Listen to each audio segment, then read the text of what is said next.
नमस्कार, STV UP में आपका स्वागत है। आपके साथ मैं हूं खालिद हसन। उत्तर प्रदेश में वोटिंग होने में कुछ ही दिन बाकी हैं, लेकिन बीजेपी पर भारी दिखाई दे रहे सपा सुप्रीमो अखिलेश यादव हर दिन बीजेपी को घेरने के लिए एक नया जाल बिछा रहे हैं।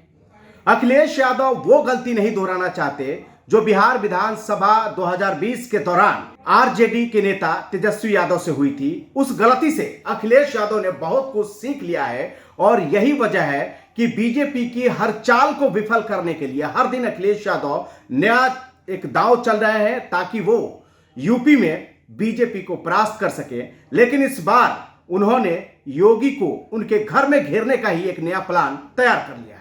यूपी की सियासत में पिछले कुछ सालों में पहली बार ऐसा होने जा रहा है जब सीएम के उम्मीदवार इस बार डायरेक्ट चुनाव मैदान में हैं, यानी विधानसभा का चुनाव लड़ रहे हैं। बीजेपी ने योगी आदित्यनाथ को उनके सेफ जोन यानी उनके गढ़ गोरखपुर से मैदान में उतार दिया, तो बीजेपी की तरफ से ये आवाज उठने लगी कि अखिलेश यादव मैदान में कब उतरेंगे। इसके बाद सपा ने नई रणनीति बनाई। सपा को लगने लगा कि कहीं अखिलेश यादव विधानसभा का चुनाव नहीं लड़ेंगे तो सपा को जमीनी स्तर पर इसका खामियाजा भुगतना पड़ सकता है। इसलिए सपा ने अखिलेश को मैनपुरी के करहल सीट से मैदान में उतार दिया। लेकिन अखिलेश यहीं चुप रहने वाले नहीं थे, बल्कि योगी आदित्यनाथ के पूर्वांचल के किला को ढहाने के लिए उन्होंने एक और रणनीति बनाई है। योगी आदित्यनाथ को घेरने और पूर्वांचल में सपा को जीत दिलाने के लिए खबर है कि अखिलेश डबल अटैक कर सकते हैं। अब आप डबल अटैक सुनकर घबरा गए होंगे, लेकिन ये डबल अटैक क्या है आपको बताएंगे। उससे पहले ये जान लीजिए कि अखिलेश यादव आजमगढ़ से सांसद हैं।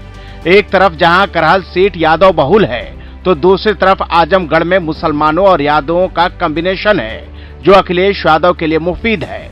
यही वजह है कि सपा अब अखिलेश को आजमगढ़ से उतारने की तैयारी में दिखाई दे रही है।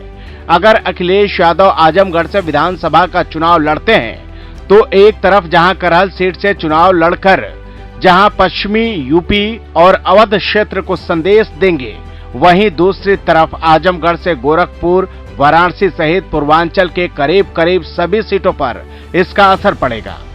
बता दें कि अखिलेश यादव ने सीएम योगी और बीजेपी को उस वक्त तगड़ा झटका दिया था जब 2017 में सीएम बनने के बाद योगी आदित्यनाथ ने गोरखपुर लोकसभा सीट से इस्तीफा दे दिया था। इस सीट पर उपचुनाव हुए और सपा उम्मीदवार प्रवीण निषाद ने योगी के गढ़ में बीजेपी उम्मीदवार को धूल चटा दी थी।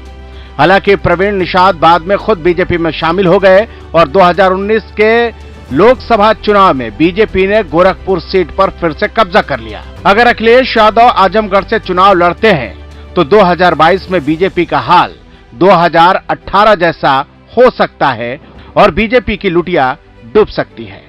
अब अखिलेश यादव का ये दांव कितना सटीक बैठेगा ये तो 10 मार्च को जब नतीजे आएंगे तब पता चलेगा। लेकिन एक बात तो तय है, जिसने भी पूर्वांचल में बाजी मारी उसे लखनऊ का नवाब बनने से कोई नहीं रोक सकता है।